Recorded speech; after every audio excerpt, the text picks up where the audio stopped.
Hi guys, it's your girl Denise, and we are here with our next big interview. And your name is Jamie. Jamie. Okay, and we're going to talk about Jamie's brother Sean.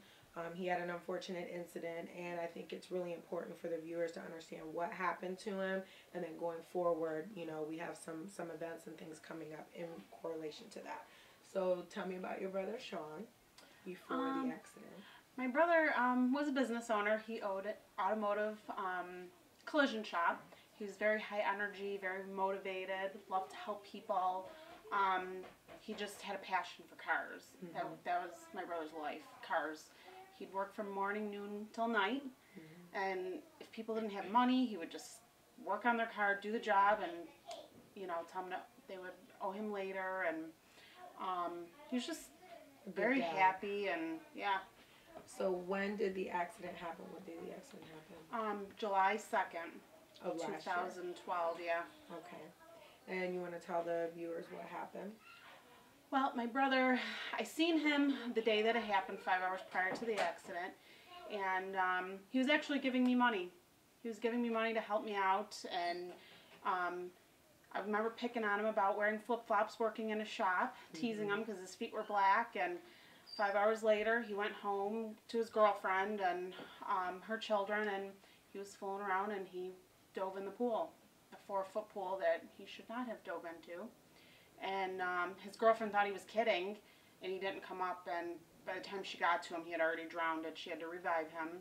So she revived him? She revived him. Okay. And then from that time, so we can imagine that response times could have been anywhere from 4 to 8 minutes. Yeah. To get to him.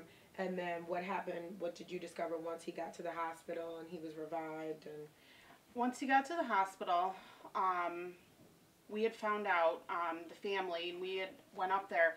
We didn't even know at that point that he was paralyzed. We had just we found out that he broke his neck. They had put him in a coma. They induced medically induced a coma. Purposes, yeah. He was moving around a little bit at first, and then they had to up it, and then he was down for the count for about 6-7 weeks in the coma. And about a week after the accident is when the doctor came in and said my brother was paralyzed.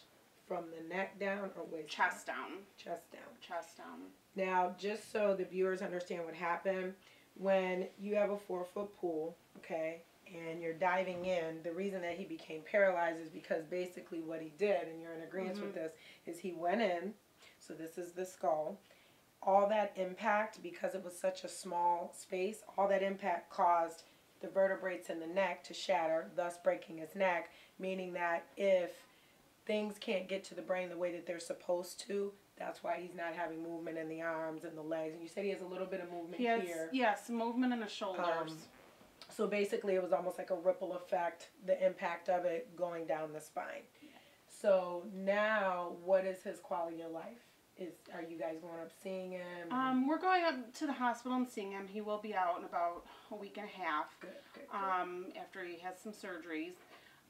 But now he's confined to a wheelchair. He's very optimistic. Good. You know, he's got a very good attitude about it. Okay. You know, he said he's happy he's living.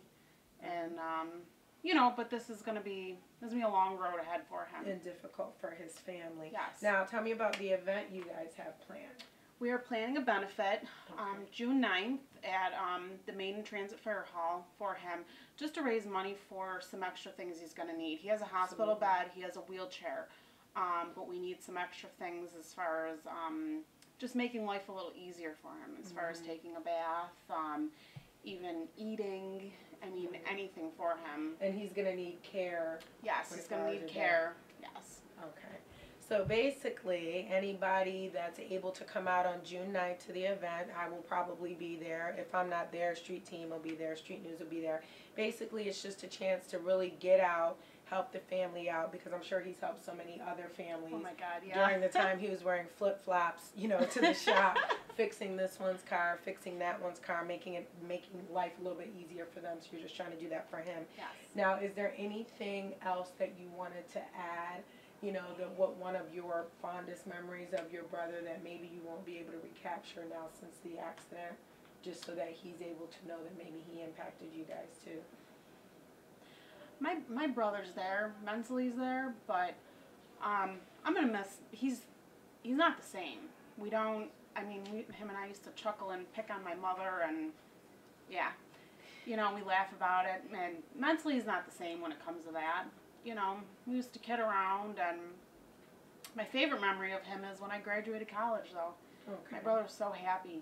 He gave me a lot of money, and I mean, I think about that now, and now it's like now, I told my daughter yesterday I have to be, it's like I'm the little sister, but now I'm the big sister. Right. We completely swapped Things have roles, and changed. I have to look out for him, Right. you know.